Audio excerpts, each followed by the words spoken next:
ام المومنین حضرت عائشہ صدیقہ رضی اللہ تعالی عنہا بیان کرتی ہیں کہ ایک رات حضور تاجدار کائنات علیہ السلام مسجد میں تشریف لے گئے اور آپ نے نماز ادا فرمائی۔ جب حضور نماز ادا فرما رہے تھے تو صحابہ بھی ساتھ شامل ہو گئے۔ پھر اگلا دن آیا، حضور تاجدار انبیاء صلی اللہ تعالی علیہ وسلم مسجد تشریف لے گئے اور نماز ادا فرمائی،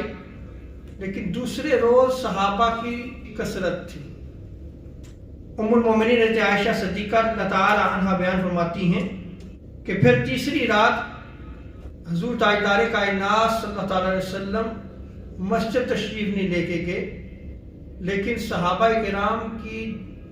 کثرت جو ہے وہ مسجد میں موجود تھی اور انتظار کر رہی تھی۔ ایک اور دوسری روایت میں آتا ہے کہ حضور تاجدار کائنات صلی اللہ تعالی علیہ وسلم تیسری رات بھی تشریف لے کے گئے اور صحابہ نے اس قیام اللیل کا صبح کو تذکرہ کیا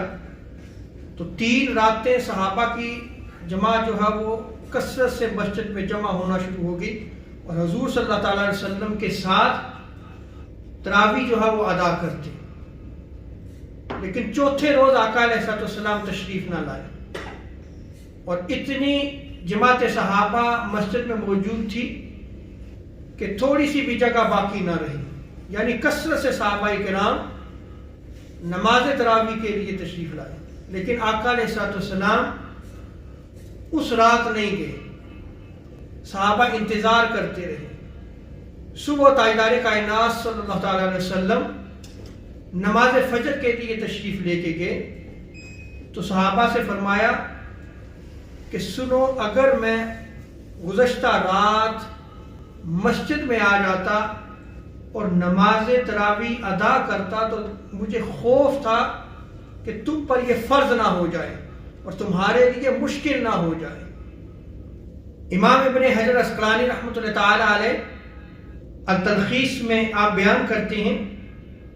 کہ جو آقا علیہ السلام 2 راتیں یا 3 راتیں مسجد میں تشریف لے کے گئے